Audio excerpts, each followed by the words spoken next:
அஸ்ஸலாமு அலைக்கும் வரஹ்மத்துல்லாஹி வபரகாத்துஹு. இன்னல் ஹம்தலில்லாஹ்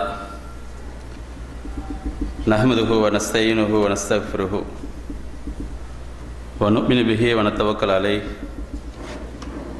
வ நஊது பில்லாஹி மின் ஷுரூரி அன்ஃபுஸினா வ மின் ஸய்யிஆத்தி அமாலினா மை யஹ்திஹில்லாஹு ஃபலா முதில்ல லஹு வ மை யுத்லில் ஃபலா ஹாதிய லஹு. وأشهد أن لا إله إلا الله وحده لا شريك له وأشهد أن محمدا عبده ورسوله أما بعد. اللهم صل على محمد وعلى آل محمد كما صليت على إبراهيم وعلى آل إبراهيم إنك حميد مجيد. اللهم بارك على محمد وعلى آل محمد கமா பாரக் தாலா இப்ராஹிம் வாலா ஆலி இப்ராஹிம் இன்னக்க ஹமீது மஜீத். கண்ணியமிக்க எல்லாம் வல்ல அல்லாஹ் சுப்ஹானஹு வ தஆலாவின் நல்லடியார்களே, அல்லாஹுடைய கிருபையால் இந்த இனிய மாலை பொழுதிலே அவனுடைய மார்க்கத்தை சரியாக விளங்கி நபிகள் நாயகம் ஸல்லல்லாஹு அலைஹி வஸல்லம் அவர்களுடைய வாழ்க்கை வழிமுறையை நம்முடைய வழியாக ஏற்று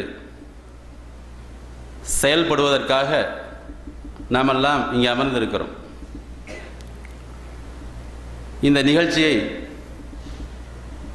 சனாயியா இஸ்லாமிய அழைப்பகமும் தமிழ் தாவா கமிட்டி ஜித்தா இவர்கள் இணைந்து இந்த அருமையான நிகழ்ச்சியை ஏற்பாடு செய்திருக்கிறார்கள்.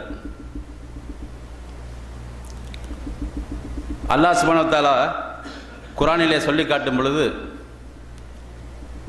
ஃபலவுலா ஃபதுலுல்லாஹி அலைக்கும் வரஹமத்துஹு லகுன்தும் மினல் காசிரின், உங்கள் மீது அல்லாஹுடைய அருட்கொடையும் அவன் நம்மீது காட்டியிருக்கிற சிறப்பும் இல்லாமல் இருக்குமானால் நீங்கள்லாம் நஷ்டவாளிகளாக ஆகியிருப்பீர்கள் என்று சொல்லுகிறான். அப்ப இந்த சபையிலே வந்து நாம் எல்லாம் அமர்ந்திருப்பது அல்லாஹ் சுப்ஹானஹு வ தஆலா நம்மீது காண்பித்த ஒரு கருணை, ஒரு அருட்கொடை. எத்தனையோ மனிதர்கள் ஏதோ வேலைகளிலே ஈடுபட்டு கொண்டு தங்களுடைய காலத்தை கழித்து கொண்டிருக்கிற இந்த நேரத்தில் அல்லாஹ் சுப்ஹானஹு வ தஆலா குறிப்பிட்ட இந்த சிறிய கூட்டத்தை அவனுக்கு பொருத்தமான, அவனுக்கு விருப்பமான இடத்தில் அமரச் செய்து அருள் புரிந்திருக்கிறான்.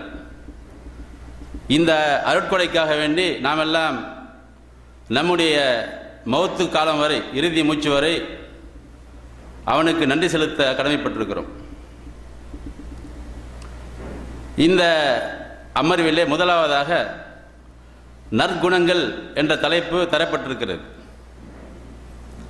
இந்த தலைப்பு இந்த காலகட்டத்திலே மிக முக்கியமான ஒரு தலைப்பு. காரணம் என்னவென்று சொன்னால், நல்ல குணங்கள் தான் நம்முடைய இஸ்லாத்தினுடைய அடிப்படைகள். இஸ்லாத்துடைய மிக முக்கியமான அடிப்படையே நல்ல குணங்கள் தான். இந்த நல்ல குணங்கள் மூலமாகத்தான் இந்த இஸ்லாம் இந்த உலகம் முழுவதும் பரவி கொண்டிருக்கிறது. இன்ஷா அல்லாஹ் பரவும். வெறும் பேச்சினாலோ அல்லது வேறு வகையான விஷயங்களாலோ இந்த மார்க்கம் சென்று அடையவில்லை.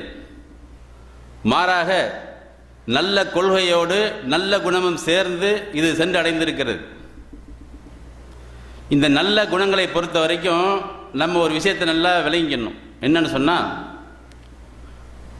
ஒரு நல்ல குணத்தின் மூலமாக ஒரு மனித சமுதாயத்தை வழிகாட்டிலே விட்டுவிட முடியும். ஒரு மனித நல்ல குணம் இருக்குது அப்படின்னு சொன்னால், அந்த குணத்தை மையமாக வைத்து ஒரு சமுதாயத்தையே வழிகாட்டில் ஆக்கிட முடியும். அதுபோல நல்ல குணங்களை முன்னிறுத்தி வைத்துக்கொண்டு சரியான கொள்கைகளை மக்கள் மத்தியிலே சொல்லி வழிகாட்டவும் முடியும். நல்லா விளங்கி பாருங்க. இது எப்படி இதை நான் சொல்லுகின்றேன் என்று சொன்னால், நம்ம திரைப்படங்களை பார்க்குறோம். இன்றைக்கு சர்ச்சையாக இருக்கக்கூடிய திரைப்படங்களில் தாங்களுக்கு என்ன எல்லாம் தெரிகிற மாதிரி சொல்லிக்கொண்டு இஸ்லாத்தை விமர்சனம் செய்யக்கூடிய காட்சிகளை பார்க்கிறோம். இந்த நடிகர்கள் என்ன செய்கிறார்கள் என்று சொன்னால், நடிகர்கள் என்றாலே பொய்யர்கள் என்று யதார்த்த அர்த்தம். நடிகர்கள் என்ன அர்த்தம்? என்ன நடிக்கிறேன்னு கேட்பாங்க நம்மளை பார்த்து. என்னப்பா நடிக்கிறேன்னு சொன்னால் பொய் சொல்கிறேன்னு அர்த்தம். இந்த நடிகர்கள் எப்படி தங்களை மக்கள் மத்தியிலே அடையாளம் காட்டிக்கொள்கிறார்கள் என்று சொன்னால், திரைப்படத்திலே தங்களை நல்லவர்கள் போன்று, நல்ல குணங்கள் உடையவர்கள் போன்று காட்டிக்கொள்கிறார்கள். இந்த அப்பாவி மக்கள் என்ன செய்கிறார்கள் என்று சொன்னால், இந்த குணங்கள் உண்மையிலேயே இவருக்கு இருக்கும் போல இருக்கு, இந்த ஹேபிட்டு இவருக்கு உண்மையிலேயே இருக்கும் போல இருக்குன்னு சொல்லி ஏமாந்து போய் பெரிய பெரிய பதவிகளை கற்பனை செய்து பார்க்கிறார்கள். இவர் இந்த பதவிக்கு நல்லா இருக்குமே, ஏன்னா அப்படி காமிக்கிறாங்களா இல்லையா? ஒரு வயசான அம்மாவுக்கு உதவி செய்கிற மாதிரி, ஒரு ஏழைகளுக்கு உதவி செய்கிற மாதிரி, அப்புறம் ரோட்டில் யாராவது கஷ்டப்பட்டால் தூக்கிட்டு போய் ஆஸ்பத்திரி சேர்க்குற மாதிரி, அல்லது என்ன பொது நலத்தில் பெரிய தொண்டு செய்கிற மாதிரி தன்னை ஒரு ஹீரோவாக காமிச்சு கொண்டு நடிக்கிறார்கள். நல்ல பண்புகள் போன்று நடிக்கிறார்கள். இந்த நடிகர்கள் இஸ்லாத்தை விமர்சனம் செய்கிறார்கள். இந்த நடிகர்கள் வெளி உலகத்துக்கு வந்த பிறகு அவர்கள் அந்த நடித்ததையே இங்கே என்ன செய்கிறாங்க, ஒரிஜினல் போல காட்டிக்கொள்கிறார்கள் மக்கள். ஆனால் இவங்களுடைய அந்த நடிப்பு என்னது, போலியான நல்ல குணங்கள் உள்ளது போன்று நடித்து காண்பித்து விட்டு போலியாக வலம் வருகிறார்கள். இதை உலகம் முழுவதும் நம்ம பார்க்கிறோம். நம்ம பழைய வரலாறுகளை எடுத்து பார்த்தோம்னால் திரைப்பட நடிகர்கள் பல பெரிய பெரிய பதவிகளை வைத்ததாக வரலாறு சொல்லுகிறது. இன்று வரை பார்த்து கொண்டிருக்கிறோம். பல நாடுகளில் என்ன செஞ்சிடும், இதை பார்த்து கொண்டு தான் இருக்கிறோம். இதுக்கு காரணம் என்னது, நல்ல குணங்கள் தங்களுக்கு இருக்கிற மாதிரி நடித்துக்கொண்டு மக்களை ஏமாற்றுகிறார்கள்.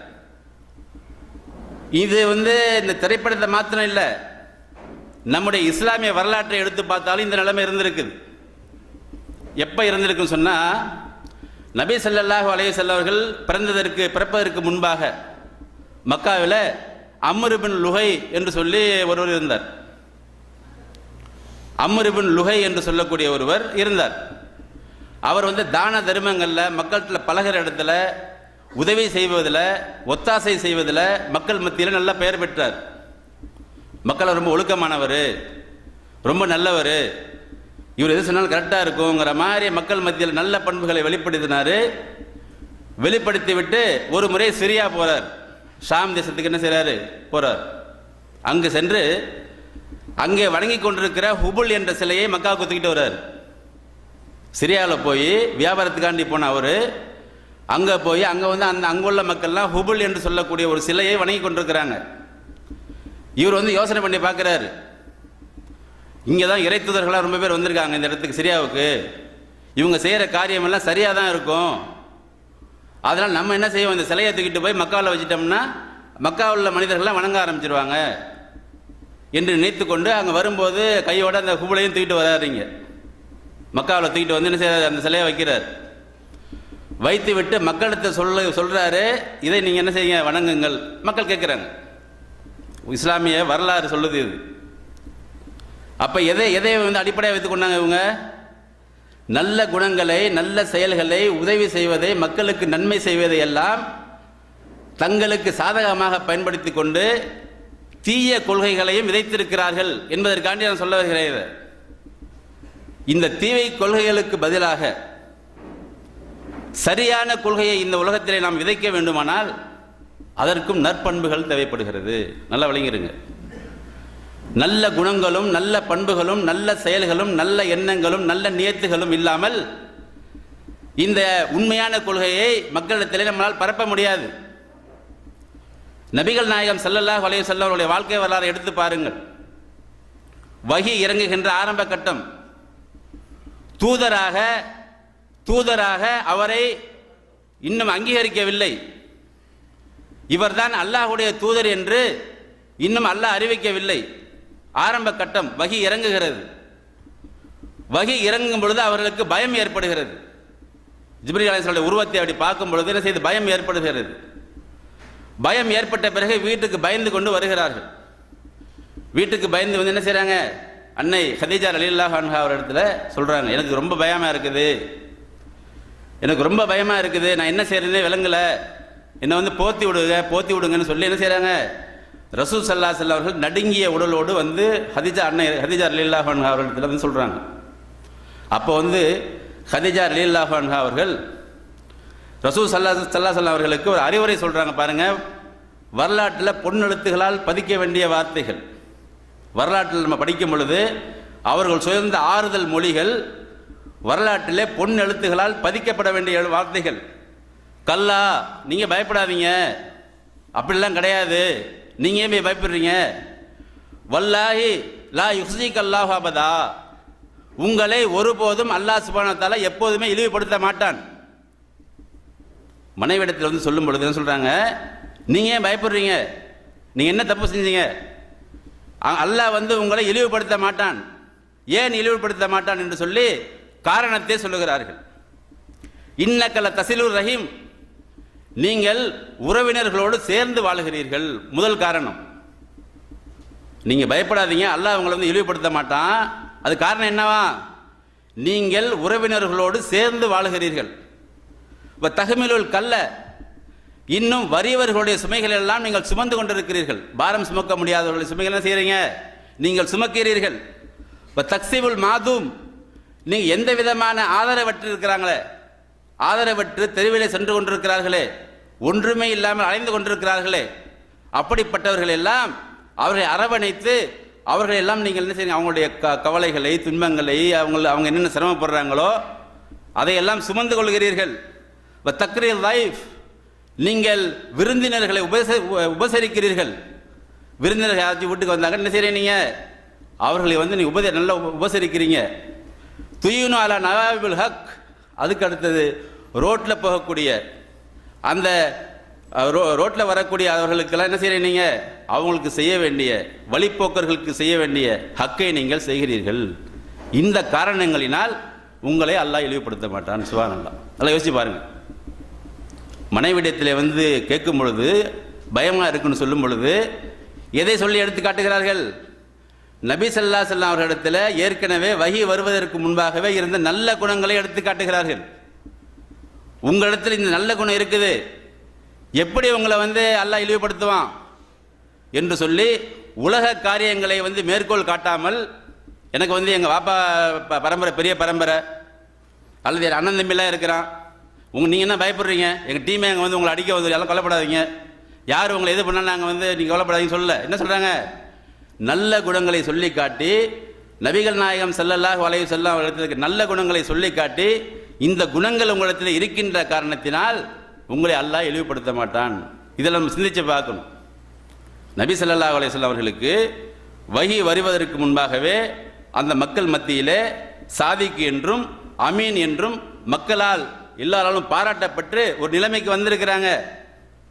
இந்த நேரத்தில் தான் மக்கள் அவங்க என்ன செய்கிறாங்க? நம்புகிறாங்க. இவர் சொன்னால் எல்லாம் சரியாக இருக்கும், இவர்கிட்ட இப்படிப்பட்ட பண்புகள் இருக்கிறது என்று சொல்லி அவர்கள் இஸ்லாமிய தாவா பிரச்சாரத்திற்கு, இந்த அழகிய இஸ்லாமிய மார்க்கத்தை மக்களிடத்தில் சொல்வதற்கு அல்லாஹ் சுப்ஹானஹு வ தஆலா நல்ல குணங்களை அவர்களுக்கு கொடுத்து தயார்படுத்தி வைத்திருக்கிறான். அப்போ என்ன விளங்குது? நல்ல குணங்கள் என்பது ஒவ்வொரு இஸ்லாமிய சகோதரர்களுக்கும், ஆண்களுக்கும் பெண்களுக்கும் நல்ல குணங்கள் ஏற்பட்டு விடுமானால் அதன் மூலமாக இந்த உலகத்திலே இந்த அழகிய இஸ்லாமிய கொள்கைகளை இன்ஷா அல்லாஹ் பரப்ப முடியும். ஒரு பக்கம் அழகிய நல்ல குணங்கள் என்று சொல்லிக்கொண்டு தப்பான கொள்கையை பரப்புகிற கூட்டம் இருக்குது, அவங்க நடிக்கிறார்கள். ஆனால் நாம் நடிக்காமல் உண்மையிலேயே இந்த நல்ல குணங்களை, அல்லாஹ் சொல்லி காட்டிய, குர்ஆனிலே சொல்லி காட்டிய நல்ல குணங்களை, நபி ஸல்லல்லாஹு அலைஹி வஸல்லம் அவர்கள் வாழ்ந்து காட்டிய அந்த நல்ல குணங்களை நாமெல்லாம் கடைபிடிக்க ஆரம்பித்து விட்டோமானால் இன்ஷா அல்லாஹ் இந்த மார்க்கம் நம்மிடத்திலே வரும், நம்முடைய குடும்பத்திலே வரும், நம்ம நண்பரிடத்திலே வரும், இன்னும் பக்கத்து நம்ம ஊராரத்தில் வரும், உலகம் முழுவதும் இன்ஷா அல்லாஹ் செல்லும். அப்படிப்பட்ட இந்த நல்ல குணங்களை நாமெல்லாம் என்னென்னலாம் நல்ல குணங்கள் இருக்குது என்பதெல்லாம் நாம் வந்து தெரிஞ்சு கொள்ள வேண்டும். அதுக்கு அடுத்ததாக ஒரு மனிதனிடத்தில் எப்படி நல்ல குணங்கள் உள்ள வரும் அது யோசித்து பார்க்கணும். நல்ல குணங்கள் இருக்குது, அல்லாஹ் வந்து நிறைய நல்ல குணங்களை குர்ஆனில் சொல்லி காட்டுகிறான். என்னென்னது? பொறாமைப்படாதீங்க, கோபப்படாதீங்க, எல்லாருக்கும் உதவி செய்யுங்க, ஏழைகளுக்கு உதவி செய்யுங்க, அதே மாதிரி ரோட்டில் போகிற இதை வந்து அந்த தடைகள்லாம் இல்லாமல் பார்த்துக்குங்க. இப்படி சொல்ல முடியாத அளவிற்கு நல்ல குணங்கள் குர்ஆனிலும் நபி ஸல்லல்லாஹு அலைஹி வஸல்லம் அவர்களுடைய வாழ்க்கை வரலாறிலும் நிறைய இருக்குது. நல்ல குணங்களால் வந்து இந்த உருவாக்கப்பட்ட மார்க்கம் தான் இது. அப்போ இந்த நல்ல குணங்கள் நம்மிடத்தில் எப்படி வரும், அதை கொஞ்சம் சிந்திக்க வேண்டும். இந்த தலைப்புக்குள்ளார என்ன செய்யணும், நல்ல குணங்கள் இருக்குது, நம்மிடத்தில் எப்படி கொண்டு வர்றது என்பதை சிந்திச்சோமானால் நம்முடைய உடல்ல கெட்ட குணங்கள் எது வழியாக செல்லுகிறது என்பதை பார்க்க வேண்டும். நம்முடைய உடம்புக்குள்ளார கெட்ட குணங்கள் எப்படி செல்லுது, அந்த கெட்ட குணங்கள் உள்ள செல்லக்கூடிய வழியை எல்லாம் அடைத்து விட்டோமானால் நல்ல குணங்கள் வெளிப்பட்டு விடும். விஷயம் புரியுதா சொல்றது? கெட்ட குணங்கள் நம்முடைய உடலிலே செல்வதற்கான வழிகள் நம் உடல்ல இருக்குது, பல உறுப்புகள் இருக்குது. அந்த உறுப்புகளை நம்முடைய கண்ட்ரோலில் கொண்டு வருவோமானால், அது குர்ஆன் ஹதீஸில் சொல்லப்பட்ட அல்லாஹ் சுப்ஹானஹு வ தஆலாவும் ரசூல் ஸல்லல்லாஹு அலைஹி வஸல்லம் சொல்லியிருக்கிறாங்களே அந்த வழிமுறையை பின்பற்றினோமானால் நம் உடலில் இருக்கிற நம்முடைய உறுப்புகளை என்ன செய்யலாம், நம்ம அந்த கெட்ட குணங்கள் உள்வாங்கி கொள்ளக்கூடிய உறுப்புகளை கட்டுப்படுத்த வேண்டும். அதில் முதலாவதாக நபிகள் நாயகம் ஸல்லல்லாஹு அலைஹி வஸல்லம் சொல்றாங்க, வைன்ன ஃபில் ஜஸதி முதுகத்துன், உங்களுடைய உடலிலே ஒரு சதை துண்டு இருக்கிறது. ரசூல் ஸல்லல்லாஹு அலைஹி வஸல்லம் சொல்றாங்க, உங்களுடைய உடலிலே ஒரு சதை துண்டு இருக்கிறது. இதா சலஹத் சலஹல் ஜஸது குல்லுஹு, அது சரியாக ஆகிவிடுமானால் உங்களுடைய உடல் எல்லாம் சரியாக ஆகிவிடும்.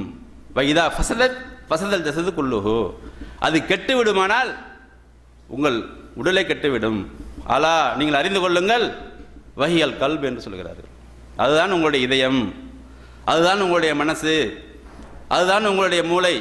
இந்த கல்பு என்ற வார்த்தைக்கு நீங்கள் மூளைன்னு வச்சாலும் சரி, அல்லது இதயம் வச்சாலும் சரி, அல்லது மனதின் வச்சாலும் சரி, இது எல்லாம் உள்ளடக்கக்கூடிய வார்த்தை தான் இந்த கல்பு என்று சொல்லக்கூடிய வார்த்தை.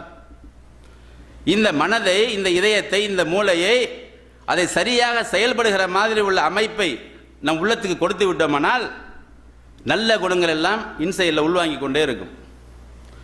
இந்த மனது இருக்கா இல்லையா, அந்த மனதுக்கு கெட்ட செயல்களை உள்வாங்கக்கூடிய ஒரு தன்மையை நாம் கொடுத்து விட்டோம் என்று சொன்னால் நல்ல குணங்கள் வெளிப்படவே வெளிப்படாது.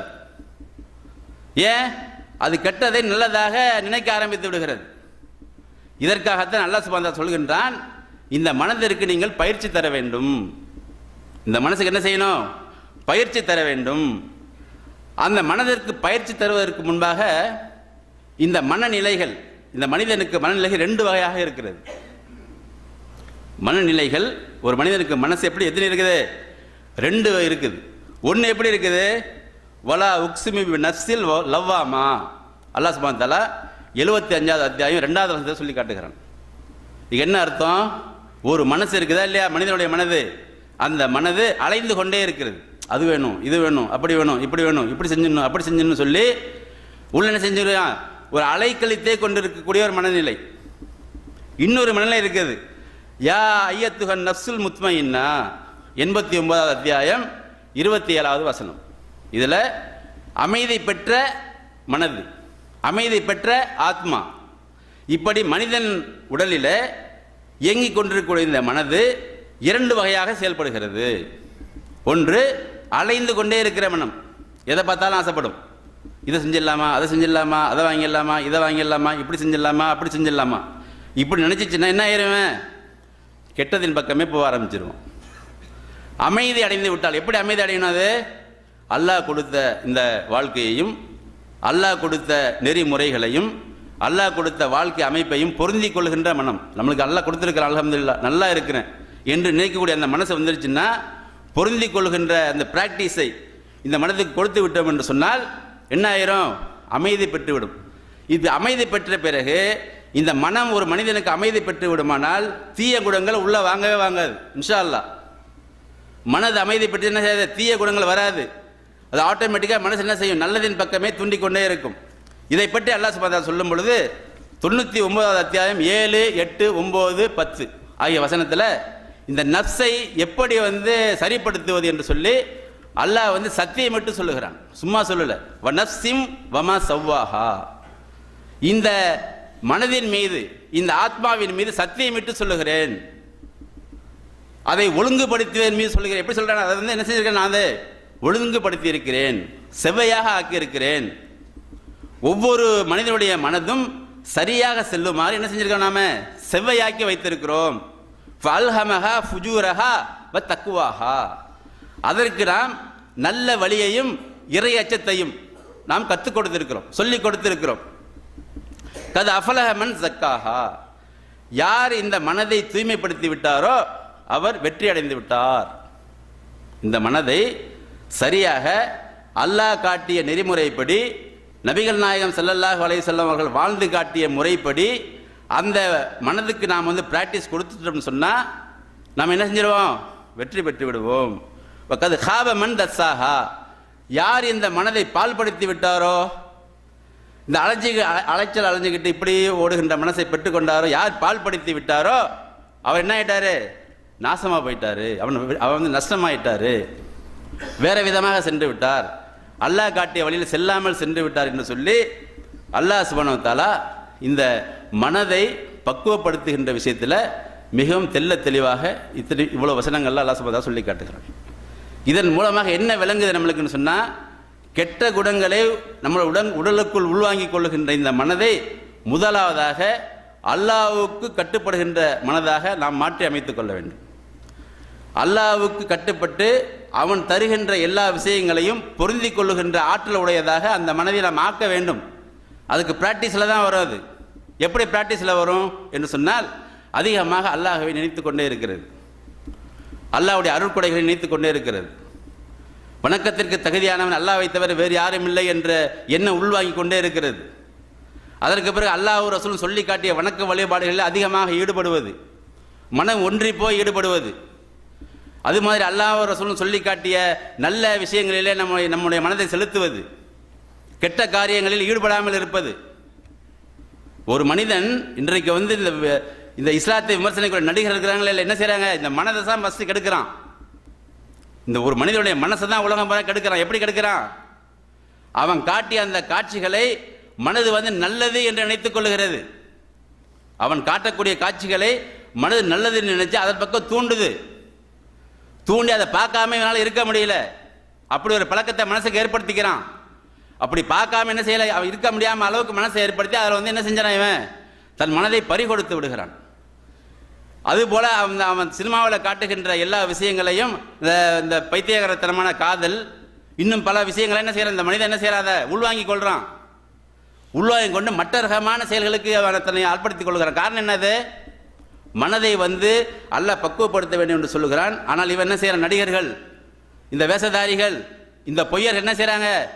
இந்த ஒட்டுமொத்த மனித சமுதாயத்தையும் கெடுக்கிறார்கள். மனசை முதல்ல அவன் கெடுக்கிறான். கெடுத்து விட்டு என்ன சொல்றான்? இன்னைக்கு விமர்சனம் பண்றான், இஸ்லாத்துடைய கொள்கையில் தீவிரவாதிகள். இதான் சொல்லுது குர்ஆன். இந்த குர்ஆன் இப்படியே சொல்லுது.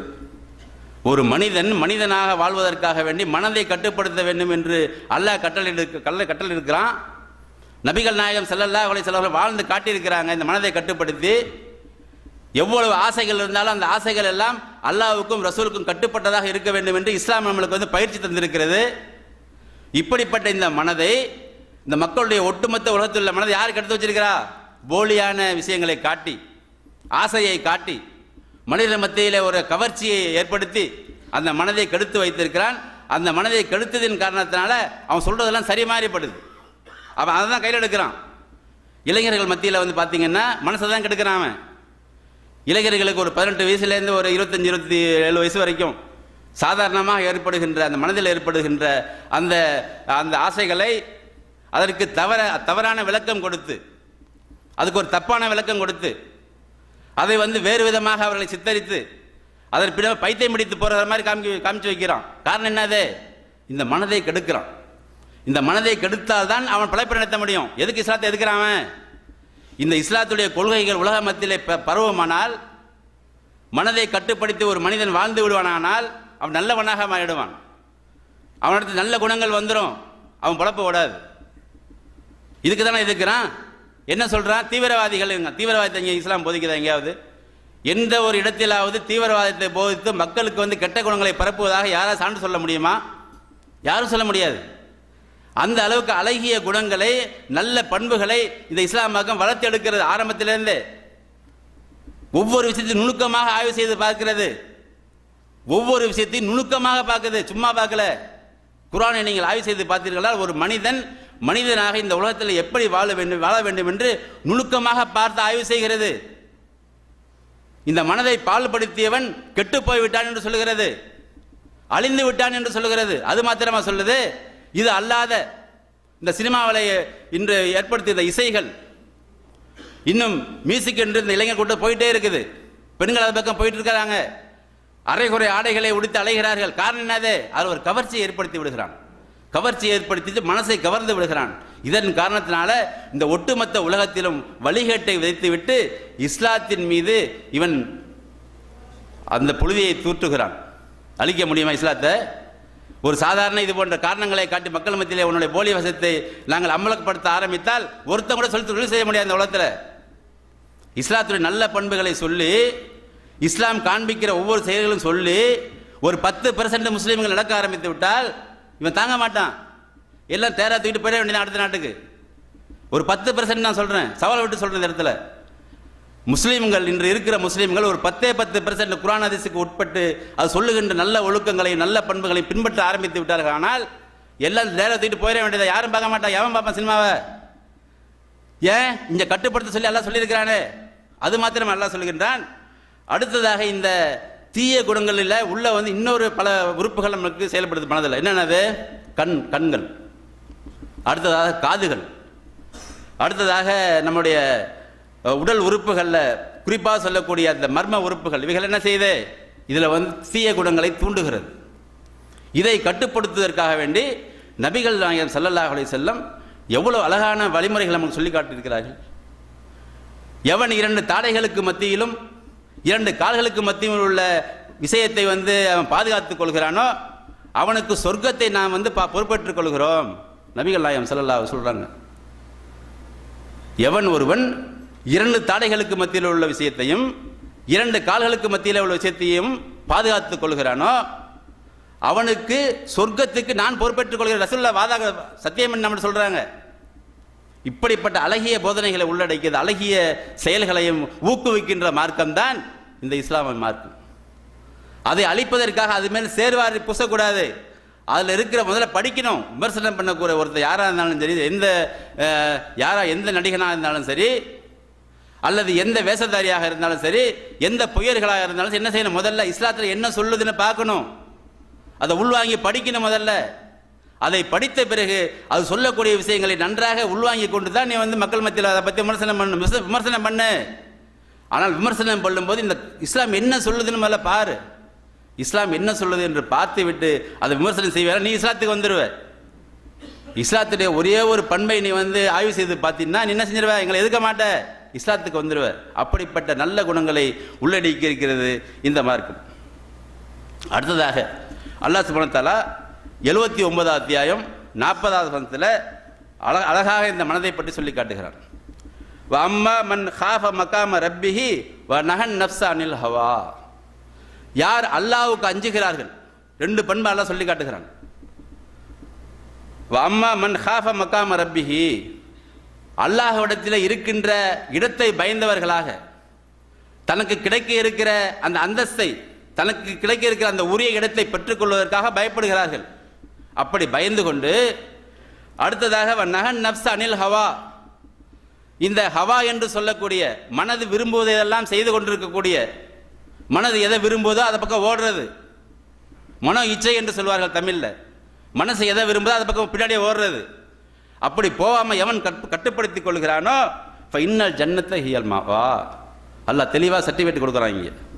இப்படி மனோ இச்சைக்கு கட்டுப்படாமல் அல்லாஹ்விடம் கிடைக்கக்கூடிய அந்த இடத்தை பயந்தவர்களாக யார் வாழ்கின்றார்களோ அவர்களுக்கு சொர்க்கம் இருக்கிறது என்று சொல்லி படைத்த ரப்புல் ஆலமீன் நமக்கு ஒரு வாதா கொடுக்கிறான், நமக்கு உறுதிமொழி கொடுக்கிறான். ஏன் கொடுக்கிறான் அந்த உறுதிமொழி? இந்த மனதை கட்டுப்படுத்தினால் மாத்திரம்தான் அல்லாஹ்வுக்கு பயப்படணும், மனதை கட்டுப்படுத்தி வாழ வேண்டும் என்று சொல்வதற்காக வேண்டி அல்லாஹ் சுப்ஹானஹு வ தஆலா மன இச்சைப்படி நீங்கள் போயிடாதீங்க, ஏதாவது காட்டாம அதை பார்த்துட்டு பின்னாடி போயிடாதீங்க, வழிகேட்டை விதைச்சானே நீங்கள் விளங்குங்க, இது வழிகேடு, இது சரி கிடையாது, நம்முடைய மனசை கடுக்க பார்க்குறான், இவன் கெடுத்து குட்டிச்சோறு ஆக்க பார்க்குறான், அது பக்கம் நம்ம போகக்கூடாது, அல்லாஹ் தடுத்திருக்கிறான், மனசுக்கு பிராக்டிஸ் சொல்லியிருக்கிறான் என்று சொல்ல அந்த அந்த எண்ணங்கள்லாம் உள்ளத்திலே வந்து உள்வாங்க வேண்டும். அப்படி உள்வாங்கும் பொழுது அந்த உள்வாங்கி மனது ஒரு அந்த முத்துமையின்ன என்று சொல்லக்கூடிய அமைதியான மனது நமக்குள்ளே வந்துவிடும். அப்படி வரும்பொழுது இன்ஷா அல்லாஹ் தீமையான குணங்கள் எல்லாம் நம்மளை விட்டு சென்றுவிடும். அடுத்ததாக அல்லாஹ் சொல்லும்போது இந்த மனசை பற்றி சொல்லும்போது 50வது அத்தியாயம் 16வது வசனத்தில் அல்லாஹ் சொல்லி காட்டுகிறான்.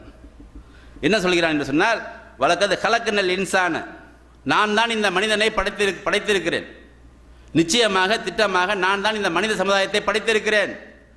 நாலமு மா துவஸ்விசு பிஹி நப்சிஹி, இவன் மனசுக்குள்ளார எதையோ ஒன்று பேசிக்கிட்டே இருக்கிறானே, எதையோ ஒன்று சிந்திச்சுக்கிட்டு இருக்கிறானே, எதையோ ஒன்று நினச்சிக்கிட்டே இருக்கிறானே, இதையும் நாம் அறிகிறோம். மா துவஸ்விசு பிஹி நப்சி அக்ரப இலஹி மின் ஹபிலில் வரி, நான் இவனுக்கு உயிர் நரம்புக்கு மிக சமீபமாக நான் இருக்கிறேன் என்று சொல்லி அல்லாஹ் சுப்ஹானஹு வ தஆலா இந்த மனம் உள்ளத்திலே நினைக்கக்கூடிய, உள்ளத்திலே நாம் பிளான் செய்யக்கூடிய, உள்ளத்துக்குள்ளார திட்டம் போடக்கூடிய, உள்ளத்துக்குள்ளார நினைக்கக்கூடிய கெட்ட செயல்கள் நல்ல செயல்கள் இவை எல்லாத்தையும் நுணுக்கமாக எந்த அளவுக்கு உங்களுக்கு உயிர் நரம்புக்கு மிக சமீபமாக இருந்து கொண்டு நான் வந்து கேட்டுக்கொண்டிருக்கிறேன். இதுக்கு கேட்டுக்கொண்டு என்ன அர்த்தம்? நீங்களாம் ஜாக்கிரதையாக இருந்துக்கணும்னு அர்த்தம். நம்மளாம் என்ன செய்யணும்? ஜாக்கிரதையாக இருந்துக்கணும். நமக்கு இப்போ நம்முடைய உயிர் நரம்புக்கு மிக சமீபமாக இருந்து கொண்டு நம்முடைய பேச்சை வந்து நம்ம நினைக்கிறதை எல்லாம் கேட்டுக்கிட்டு இருக்கிறான். பேசுறது மட்டும் இல்லை, உள்ளத்துக்குள்ளார் நினைப்பதையும் கேட்டுக்கொண்டு என்று இருக்கிறான் என்ற எண்ணம் நமக்கு வரும்பொழுது என்ன செய்ய, ஒரு பயம் மனசில் வந்துடும். அல்லாஹ் நம்மளை பார்த்துட்டு இருக்கிறானே, நினைக்கிறதையும் அல்லாஹ்வுக்கு தெரியுமோ, பேசுறது மட்டும் தான் தெரியும் நம்ம நினச்சிட்டு இருக்கிறோமே, நினைக்கிறதும் தெரியுமோ, என்ன பிளான் பண்ணணும்னு தெரியுமோ, என்ன கெட்ட என்ன நினைக்கிறோன்னு தெரியுமோ, என்ன நல்ல எல்லாமே அல்லாஹ்வுக்கு தெரியும் போது என்ன செஞ்சிடும், நம்மளுக்கு மனசுக்குள்ள ஒரு பயம் ஏற்பட்டு அந்த மனசு முத்மையின்னான மனசாக, அமைதி பெற்ற மனசாக ஆக்குவதற்காக வேண்டி அல்லாஹ் சுப்ஹானஹு வ தஆலா இந்த அளவிற்கு சொல்லி காட்டுகிறான். அப்போ இவ்வளவு பெரிய பயிற்சியை இந்த இஸ்லாமிய மார்க்கம் இந்த மனித குலத்துக்கு முழுவதற்கும் தருகிறது. மனதை நீங்கள் பயிற்சி செய்யுங்கள். மனதோடு இப்போ என்ன செய்யலாம், மனவளக்கலை உலகம் பூரா ஃபேமஸ் ஆகுது. என்னது? மனவளக்கலை என்று சொல்லி, ஒரு பொய்யான மனவளக்கலை என்று சொல்லி அவன் ஒரு போதனை ஏற்படுத்துகிறான். ஆனால் மனவளக்கலை இங்கே இருக்குது இஸ்லாத்தில். மனவளக்கலைங்கிறது என்னங்கிறத இங்கே இருக்குது. அந்த குர்ஆனுடைய ஆயத்துக்களை நன்றாக படித்து அதை விளங்கி அதை பொருளை உணர்ந்து நீங்கள் பார்த்தீங்கன்னா மனவளக்கலை எங்கே இருக்குது? 100% இஸ்லாத்துக்குள்ளே இருக்குது. இந்த மனதை பக்குவப்படுத்திட்டோம்னா என்ன வராது? தீய குணங்கள் இன்ஷா அல்லாஹ் நிச்சயமாக உள்ள வர முடியாது. அடுத்ததாக இந்த தீய குணங்களை உள்வாங்கக்கூடிய மற்ற உறுப்புகள் இருக்குது. ஏற்கனவே சொன்னேன் இல்லையா, கண்ணு, காது, இன்னும் பல உள்ளத்தில் உள்ள விஷயங்கள், இவைகளை பற்றியும் அல்லாஹ் தெளிவாக சொல்லி காட்டுகின்றான். 16வது அத்தியாயம் 78வது வசனத்தில் அல்லாஹ் சொல்லுகின்றான், வல்லாஹு அஹ்ரஜக்கும் மின் புத்தீனி உம்மஹாத்திக்கும், உங்களை உங்கள் உம்மாவுடைய வயிற்றிலிருந்து நாம் தான் வெளியேற்றுகிறோம். லா தாலமுன செய்யா, ஒன்றுமே விளங்காத மாதிரி இருக்கீங்க, ஒன்றுமே தெரியாது, உங்களுக்கு எந்த விஷயமும் தெரியாதவர்களாக உங்களுடைய உம்மா வயிற்றிலிருந்து நாம் தான் வெளியேற்றுகிறோம். அப்படி வெளியேற்றி விட்டு அல்லாஹ் சொல்கின்றான், வஜாலலக்கும் சம்மவல் அப்சார், நாம் உங்களுக்கு கேள்வி அந்த கேள்வி அதாவது செவியேற்கக்கூடிய காதுகளையும் இன்னும் பார்க்கக்கூடிய கண்களையும் நாம் தான் ஏற்படுத்தியிருக்கிறோம். வல் அஃபீத, இன்னும் இதயங்களை நாம் ஏற்படுத்தியிருக்கிறோம். எதுக்காக வேண்டி? லஅல்லக்கும் தஷ்குரூன், நீங்கள் எனக்கு நன்றி செலுத்துவதற்காக வேண்டி நான் உங்களுக்கு இந்த கண்ணையும் இந்த செவி புலனையும் இதயத்தையும் நாம் ஆக்கியிருக்கிறோம். எதுக்காக வேண்டிய இதெல்லாம்? இந்த கண்ணை வைத்து நாம் வந்து அல்லாஹுடைய அந்த படைப்பிடங்களை எல்லாம் பார்க்க வேண்டும். அல்லாஹ் இப்படிப்பட்ட பிரம்மாண்டமான விஷயங்களை படைத்திருக்கிறானா என்று சிந்திக்க வேண்டும். இன்னும் அடுத்ததாக அல்லாஹ் சொல்லக்கூடிய விஷயங்களை காதால் கேட்க வேண்டும். அவனுடைய போதனைகளை கேட்க வேண்டும். அவன் சொல்லி காட்டுகின்ற எப்படி இந்த உலகத்தில் வாழ வேண்டும் என்று சொல்லி இருக்கின்ற விஷயங்களை எல்லாம் கேட்க வேண்டும். அதுக்கு பிறகு இதயத்தை நாம் என்ன செய்ய, அதுக்கு தகுந்த மாதிரி நம்ம ஆக்கிக்கொள்ள வேண்டும் என்பதற்காக வேண்டி. எதுக்காக வேண்டி? இப்படிலாம் நம்ம ப்ராக்டிஸ் கொடுத்தோம்னா அல்லாஹ்வுக்கு நன்றி செலுத்தக்கூடியவர்களாக ஆகிடும். ஆனால் என்ன நடக்குது? இந்த உறுப்புகள் எல்லாம் வீண் விரயம் செய்யப்படுகிறது. இந்த கண்ணை எடுத்துட்டீங்கன்னா என்னென்ன விஷயங்கள் எல்லாம் இன்றைக்கு பார்த்து கொண்டிருக்கிறது. அவர் இளைஞர்களாக இருக்கட்டும், அல்லது பெரியவர்களாக இருக்கட்டும், அல்லது குழந்தைகளாக இருக்கட்டும், எப்படிப்பட்ட என்ன செய்ய இந்த கண்ணு நல்லதை மட்டும் பார்த்து கொண்டிருக்குதா? இது எத்தனை மணி நேரத்தை, எத்தனை நேரங்களை இந்த கண்ணில் வந்து கெட்ட விஷயங்களை பார்ப்பதற்காக நாம் உபயோகப்படுத்தி கொண்டிருக்கிறோம். யோசனை பண்ணி பாருங்க. இந்த கண்களை நீங்கள் நன்றி செலுத்துவதற்காக அல்லாஹ் கொடுத்திருக்கிறான். உங்களுக்கு நன்றி செலுத்துவதற்காக நான் படைத்திருக்கிறேன் அல்லாஹ் சொல்றேன் இந்த ஆயத்தில். நம்ம என்ன செய்யறோம்? அது தீமையான விஷயங்களை பார்க்க ஆரம்பிக்கிறோம், தீமையான செயல்களை பார்க்கிறோம். அது என்ன செய்யுது? உடம்புல வந்துடுது. தீமையை பார்த்து என்ன செய்யுது? மனசு ஒரு கனெக்ஷன் கொடுக்குது. ஒரு விஷயம் தீமையை பார்த்துட்டுனா உள்ளத்தில் என்ன ஆகுது? அந்த கண் மூலமாக உள்ளத்துக்குள்ள ஒரு கனெக்ஷன் வந்துடுது. தப்பான விஷயத்தை பார்க்கும்போது, அந்த உருவத்தை பார்க்கும்போது மனசுக்குள்ள ஒரு ஆசை ஏற்பட்டுருது. அரைகுறையாக இந்த மனித சமுதாயத்தை கெடுக்கக்கூடியவர்கள் அரைகுறையாக ஆடை அணிந்து காட்டக்கூடிய பல விஷயங்களை இன்று இளைஞர் சமுதாயம் பார்ப்பதன் காரணத்தினால உள்ளத்தில் என்ன வந்துடுது? தவறான குணங்கள் உள்ளத்தில் வருவதற்கு தூண்டுகோலாக இருக்குது. இன்றைக்கு இசையை கேட்காத ஆள் யார் இருக்கிறா? சொர்க்கத்தில் பாருங்க, சுபானத்தில் அல்ல சுபானத்தில் எவ்வளவோ அருக்குறை சொல்றான், இசையை பற்றி சொல்லவே இல்லை. அப்போ ஒரு மிக கேவலமான கேடுகட்ட இந்த இசையை இந்த நடிகர்கள், இந்த பொய்யர்கள், இந்த வேடத்தாரிகள் இந்த மக்கள் மத்தியில் இன்று பரப்பி வைத்துவிட்டு இஸ்லாத்தின் மீது குறை சொல்லிக் கொண்டிருக்கிறார்கள். சுப்ஹானல்லாஹ். இஸ்லாத்தின் மீது என்ன அருகதை இருக்கிறது? இந்த கண்ணையும், இந்த மனதையும், இந்த காதையும், இந்த இதயத்தையும் அல்லாஹ்வுக்கு நன்றி செலுத்துவதற்காக நான் படைத்திருக்கிறேன் இந்த உலகத்தில் என்று அல்லாஹ் இந்த மனித சமுதாயத்தை பார்த்து சொல்றான். இதெல்லாம் திட்டம் போட்டு கெடுக்கிறான். நல்ல யோசனை பண்ணி பாருங்க. ஒரு சினிமா தயாரிக்கிறவன் என்ன செய்யறான்? எதெல்லாம் அல்லாஹ் நன்றி செலுத்துவதற்காக என்று சொல்லுகின்றானோ அதையெல்லாம் கெடுத்து கொண்டிருக்கிறான். இவன் எல்லா விஷயங்கள்லையும் மியூசிக் எடுத்துங்க. மியூசிக் என்ன செய்யுது? காது வழியாக உள்ள உடம்புக்குள்ள போகுது, அதை மனசு ஏற்றுக்குது, ஒரு கிளுகிழுப்பை ஏற்படுத்துகிறது. அதை வந்து எப்போ போனாலும் இதில் வாக்குமேனில் தான் போகிறது. இவர் வண்டியில் போனால் வாக்குமேனு, ட்ரெயினில் போனால் வாக்குமேனு, பிளேனில் போனால் வாக்குமேனு, என்ன மியூசிக் இருந்தால் அவனு இருக்கு. அந்த அளவுக்கு வழிகெடுத்து வச்சிருக்கிறான். இன்னைக்கு ஏன் வழிகெடுத்து வச்சிருக்கிறான்? இவன் நேரு வழிக்கு சென்று விட்டால் இந்த உறுப்புகள் எல்லாம் அல்லாஹ்வுக்கு நன்றி செலுத்துவதற்காக படைக்கப்பட்டிருக்கிறது என்ற இந்த குர்ஆன் கருத்துக்களை, இந்த இஸ்லாமிய கருத்துக்களை இந்த மனித சமுதாயம் ஏற்றுக்கொண்டால் இவன் போட வேண்டியதான். எங்காவது மனுஷனே இல்லாத இடத்துக்கு போயிட வேண்டியதான். காரணம் என்னது? இவன் படித்து தெரிஞ்சிருவானே. இப்படி திருந்தி விடுவான் என்பதற்காக வேண்டி இஸ்லாத்தின் மீது கல்லெறிகிறார்கள், இந்த அழகிய மார்க்கத்தின் மீது கல்லெறிகிறார்கள். ஒவ்வொரு மனிதனையும் ஒரு மனிதனாக வாழ வைப்பதற்காக ஏற்படுத்தப்பட்ட மார்க்கம் இது. ஒரு மனிதன் மனிதனாக வாழ்வது எப்படி? ஒரு தனி மனிதனாக எப்படி வாழ்வது? குடும்ப முறையோடு எப்படி வாழ்வது? சமுதாயத்தோடு எப்படி வாழ்வது? இன்னும் அரசியலில் எப்படி மனித குலத்திற்கு நன்மை செய்ய முடியும்? இப்படியெல்லாம் முழுக்க மனிதர்களுடைய நலவுக்காக படைக்கப்பட்ட மார்க்கம் தான் அது. மனுஷன் ஏதாவது கற்பனை பண்ணி எழுதிய மார்க்கம் இது இல்லை. அல்லாஹ்வால் எல்லா விதமான நல்ல குணங்களையும் உண்டாக்கி உள்ள வச்சு மனித சமுதாயத்தின் நலனுக்காக படைக்கப்பட்டிருந்த மார்க்கத்தின் மீது என்ன செய்யறான்? திட்டம் போட்டு ஏமாத்துறான். பல குரூப் செயல்படுத்தியதில் நல்லா விளங்கிருங்க. ஒருத்த மாற்றத்தை செய்யல, பல குரூப்புகள் இணைந்து இந்த மனிதனை எதையெல்லாம் பாதிக்குமோ, எந்த உறுப்புகள்லாம் பாதிக்குமோ அந்த உறுப்பை பார்த்து அவன் தாக்குறான். மீசைக்கு ஏற்படுத்தி தாக்குறான். இதில் காது மூலயமாக, கண் மூலயமாக படத்தை காமிச்சு நம்மளை வந்து கெடுக்கிறான். அதன் மூலமாக இதயத்தை கெடுக்கிறான், நம்மளுடைய நேரங்களை கெடுக்கிறான், சிந்தனையை கெடுக்கிறான்.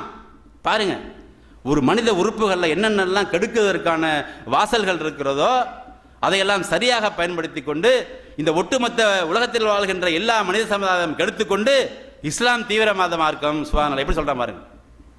எங்க இருக்குது இஸ்லாம் தீவிர மார்க்கம்? மனிதனை மனிதர்களாக வாழ்வதற்காக வேண்டிய அழகிய குணங்களை சொல்லிக் கொடுத்து மனிதர்களாக வாழ வைத்துக் கொண்டிருக்கிற இந்த மார்க்கம் வெறும் கற்பனையா? இது கற்பனை கிடையாது. ஒரு சமுதாயம் வாழ்ந்து சென்றிருக்கிறது. உலகம் அழிகின்ற வரை அந்த உதாரணங்கள் பொன்னெழுத்துக்களால் பொறிக்கப்பட்டு கொண்டிருக்கிறது. வெறும் ஒரு கற்பனை பேச்சு கிடையாது இந்த குர்ஆன் ஹதீஸும். இந்த குர்ஆனும் நபி ஸல்லல்லாஹு அலைஹி வஸல்லம் வாழ்க்கை வரலாறும் சும்மா பேசிட்டு போறது, மேடை காண்டி பேசுறது கிடையாது. இது உள்ளத்திலிருந்து வரக்கூடியது. இதை வந்து ஒரு சமுதாயம் வாழ்ந்து இந்த உலக மனிதர்களுக்கு எல்லாருக்குமே ஒரு உதாரணமாக காட்டி சென்றிருக்கிறது. நபிகள் நாயகம் ஸல்லல்லாஹு அலைஹி வஸல்லம் அவர்கள் இந்த குர்ஆனுடைய வசனங்களை அதை ஓதி காண்பிப்பது மட்டுமல்ல, ஓதி காண்பிச்சாங்க, அதை வச்சு சுத்தம் பண்ணாங்க அவங்கள. குர்ஆன்ல ஆயத்து நிறைய இருக்குது. ரசூல் ஸல்லல்லாஹு அலைஹி வஸல்லம் ஏன் வந்தாங்கங்கிறதுக்கு நிறைய ஆயத்துகள் இருக்குது. எதுக்காண்டி வந்தாங்க அவங்க? எத்துலு அலைஹிம் ஆயாத்திஹி, இந்த வசனத்தை ஓதி காண்பதற்காக வந்தார்கள். யுஸக்கீஹிம், அந்த குர்ஆன் வசனத்தின் மூலமாக இந்த மனித சமுதாயத்தை தூய்மைப்படுத்தினார்கள். அல்லிமுகமுல் கிதாப், வேதத்தை கற்றுக் கொடுத்தாங்க, எப்படி வாழணும். வல் ஹிக்மா, ஞானத்தை கற்றுக் கொடுத்தாங்க. 4 வேளைக்கு தான் வந்தாங்க ரசூல் ஸல்லல்லாஹு அலைஹி வஸல்லம். ரசூல் ஸல்லல்லாஹு அலைஹி வஸல்லம் அவர்கள் வந்து எதுக்காக வேண்டி அல்லாஹ்வுடைய அந்த கட்டளைகளை மனித இனத்திற்கு சொல்லி காமிக்கணும். அந்த சொல்லி காண்பிப்பதன் மூலமாக, சொல்லி காட்டுவதன் மூலமாக, அது சொன்ன பிரகாரம் வாழ்ந்து காமிச்சு இந்த மனித சமுதாயத்தை தூய்மைப்படுத்தணும். யுஸக்கிஹும் என்று சொன்னால் வழிகேட்டில் இருந்தவர்களை தூய்மைப்படுத்த வேண்டும். அடுத்ததாக இந்த குர்ஆனுடைய சட்டங்களை சொல்லிக் கொடுக்கணும், ஹிக்மத்தை சொல்லிக் கொடுக்கணும், ஞானத்தை சொல்லிக் கொடுக்கணும். இதுக்காக அனுப்பப்பட்டாங்க. சொல்லிவிட்டு அப்படியே ரசூலுல்லாஹ் இருந்தாங்களா? இல்ல, ஒரு சமுதாயத்தை தலைகீழாக புரட்டி பார்த்து காமிச்சாங்க. வரலாறு படிக்கிறோமா இல்லையா? சஹாபாக்களுடைய வரலாறை படிக்கும்போது அழுகாத யாராவது உண்டாடமில்ல. சஹாபாக்களை வரலாறுல படிக்கிற சாதாரண கொஞ்சம் ஈமான் இருக்கிற ஒரு மனிதன், ஒரு முஸ்லீம் அழுவாம இருந்திருப்பானா? காரணம் என்ன? எப்படி இருந்த சமுதாயத்தை தலைகீழா புரட்டி போட்டுச்சு இந்த இஸ்லாம்? எப்படி இருந்த சமுதாயம் விளக்க முடியுமா இந்த மேடையில்? எப்படி இருந்தது? எப்படிப்பட்ட வழிகாட்டில் இருந்தது? என்னெல்லாம் செய்து கொண்டிருந்தார்கள்? இப்படிப்பட்ட இந்த சமுதாயத்தை, இப்படிப்பட்ட ஒரு இந்த மனிதனுக்கு மனிதனுடைய செயல்களை இல்லாமல் இருந்த அந்த காலகட்டத்தில், ஜாகிலியா காலம் என்று சொல்லக்கூடிய அந்த காலத்தை முழுக்க முழுக்க அவர்கள் வந்து தலைகீழாக புரட்டி போடுற. எப்படி? ஆவேசமான உரைகளால் கிடையாது. ஆவேசமான மக்களை வந்து இன உணர்வை தூண்டவில்லை. ஆவேசமான உரைகள் பேசவில்லை. அல்லாஹ் சொன்ன விஷயத்தை அப்படி நடைமுறைப்படுத்தினாங்க. எதையெல்லாம் தடுக்க சொன்னான் அல்லாஹ் சொன்னான் அதை தடுத்தார்கள். இப்படித்தான் ஒரு மனிதன் தூய்மையாக முடியும் என்று சொல்லி காட்டினார்கள். அதற்கு ட்ரைனிங் கொடுத்தார்கள் சஹாபாக்களுக்கு. ரசூலுல்லாஹ் சொன்னதை அப்படியே அவர்கள் நம்பினார்கள். எந்த விதமான விளக்கம் எடுக்காமல் நம்பினார்கள். அல்லாஹ் சொன்னா கரெக்டா இருக்கும்னு சொன்னாங்க. அல்லாஹ்ட்ட அந்த தூதர் ரசூல் ஸல்லல்லாஹு அலைஹி வஸல்லம் அவர்கள் சொன்னா கரெக்டா இருக்கும்னு நம்பினாங்க. அதை அப்படியே தன்னுடைய வாழ்க்கையாக மாற்றினார்கள். இப்படி மாற்றின பிறகு இந்த உலகத்தில் இருக்கிற எல்லா மனிதர்களுக்கும் உதாரணமாக ஒரு சமுதாயத்தை விட்டு சென்றிருக்கிறார்கள். அப்படிப்பட்ட நல்ல குணங்களை உடைய மார்க்கம் இது. இந்த மார்க்கத்தை யார் நினைத்தாலும் அழித்துவிட முடியாது. அல்லாஹ் சொல்கின்றான், யுரீதுன லியுத்ஃபிஉ நூரல்லாஹி அஃப்வாஹிஹிம் வல்லாஹு முத்திம்மு நூரிஹி வலவு கரிஹல் காஃபிரூன் என்று அல்லாஹ் சொல்லி காட்டுகிறான். இந்த மார்க்கத்தை எவன் நினைச்சாலும் ஊதி அணிச்சிட முடியாது. ஏன்? அல்லாஹ் இன்ஷா அல்லாஹ் பாதுகாப்பான். ஒருவேளை இன்ஷா அல்லாஹ். ஏன்? காரணம் என்ன? அவன் பார்க்குற எதை பார்க்குறான்? இந்த பாகிஸ்தானில் குண்டு நடக்கிறது, குண்டு வெடிக்கிறது, அந்த ரோட்டில் போனால் குண்டு வெடிக்கிறது, இதெல்லாம் அவங்க செஞ்சு விட்டு, அவங்க ஆளுங்களை வச்சு ஏதாவது செட்டப் பண்ணி செஞ்சு விட்டு முஸ்லீம் மேலே போட்டுடுறான்.